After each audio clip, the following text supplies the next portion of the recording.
You know how sometimes life teaches you lessons the hard way? Like you just get a brick to the head or maybe 585 bricks to the head before you actually get the lesson? Well, it took me over 40 years of my almost 62-year-old life to figure out some of these lessons, things I wished I'd learned way sooner. Today I'm sharing a few of these lessons with you, things I finally realized and was able to let go of, and things that have made my life so much easier and more carefree, and I hope that they'll help you too. Of course, I saved the best for last, so don't go anywhere. I called myself the queen of ruminating. I was the queen of rumination, which was not a good place to live, not a good nation to be in. I overthought what I said or did. What was that look on their face? After an event, I would think about it over and over and over. What should have I said differently? What could have I said differently? And part of me thought that I was being introspective and actually empathetic to what the other person was thinking. But I realized that this was just me worrying. And there's a saying that worry is like a rocking chair. It gives you something to do, but you get nowhere. So the number one lesson that I learned is that worry is for nothing, and it just adds to our stress. So do you do this? Are you the queen of rumination? Do you worry about what other people are thinking? So what was I mainly worried about? I worried mostly about what other people thought of me. My main programming from childhood was to be liked and to be accepted.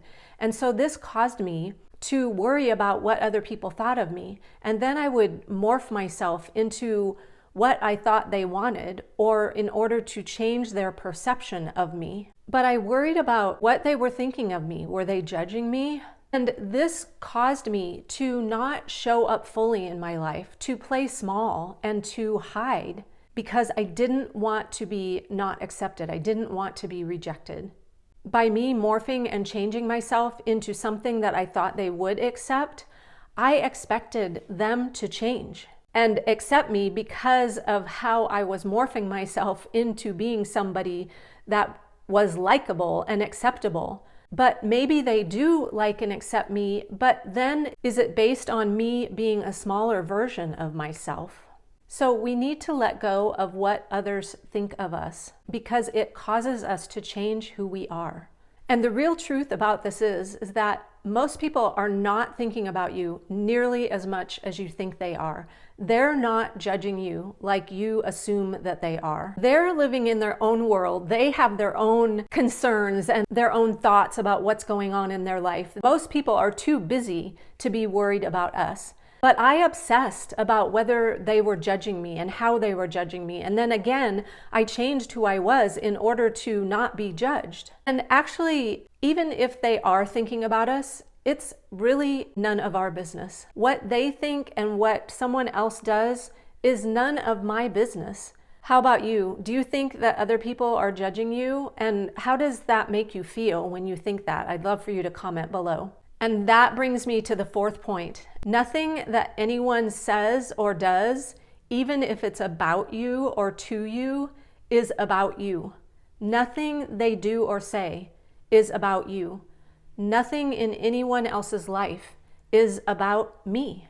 Whatever they have going on, whatever they say to me or about me to other people, that is about them. It's not about me. But we make it about us, right? We are meaning-making machines. So we make what someone else does or says, especially if it's about us, into a story about us, about how I'm doing something wrong, or I'm going to be rejected, not accepted, I'm not liked. We make all these stories up. We don't even know the truth. And again, what they're doing and saying is not about me. It's about what they have going on in their life. But then what happens is we build up anger and resentment about what they did, but it's about something that's completely out of our control. And again, we expect them to be like us. There's a saying that expectations equal premeditated resentments. But then having those expectations and that resentment and anger, we end up feeling guilty for feeling all of those things. Number 5 comes from the guilt that we feel about the way that we're feeling, whether we're feeling angry, whether we're feeling angry and resentful. We feel guilty and we feel like it's wrong to feel guilty. So what do? We suppress those feelings. So we suppress our feelings, we suppress our emotions. And I've said in other videos that I say that when we don't express our feelings, our emotions, it's like being constipated, and it just builds up toxicity inside of our body, just like if we were physically constipated. I had a couple women ask me in the comments of another video, well, how do I express myself then without causing myself stress? Or when I do express myself, nothing seems to change. So when I say that we need to express our feelings and not suppress them, I don't necessarily mean that we need to express them to the person that's involved, because a lot of times that will do us no good. Like the one comment said, how do I do that without adding more stress to my life? If you were riding a bicycle and got hit by a car and broke your arm, would you get off of your bike? Well, you're already off your bike, but would you go up to the driver of the car and say, fix my arm? You wouldn't, because that's not where the healing is going to come from.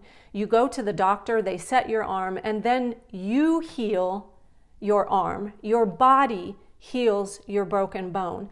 And that's what I mean about expressing our feelings. I don't want you to suppress them and ignore that they're even there. And that's what I got myself into a lot of times, is I would feel something that I thought was wrong or a bad feeling, and I would try to talk myself out of feeling this way and tell myself I had no right to feel that way. But you have the right to feel however you want. What I mean by not suppressing them and expressing them is to pay attention, to acknowledge them, maybe journal about them, talk to somebody else about them. Mostly figure out, what message is this feeling bringing to me? If it is a feeling of hurt or resentment about what someone did, then maybe the message is, am I spending too much time with a person who continuously hurts me? Allow this message to help guide you in how to go forward in your life. But many times what we do is we suppress the feeling, like I said. We want to avoid it. We tell ourselves that we're overreacting, and or we want them to fix it or to change. Many times we don't express what we're feeling because we don't want to hurt the other person's feelings. And that brings me to the sixth point, is that we take on other people's feelings as our own personal responsibility. Their emotions, their happiness, even their unhappiness. We take it on that we're responsible for them, and we need to let that go, because just like nothing anybody does or says is about me, their feelings and emotions, their happiness, their well-being, that is about them. It's not my responsibility to make sure that someone else is comfortable in their life.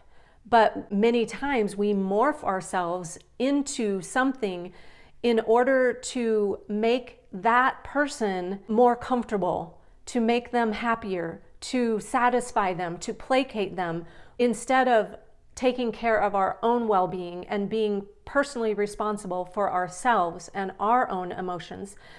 What a lot of times I think we do is we take care of them in hopes that they'll take care of us, right, in the same way.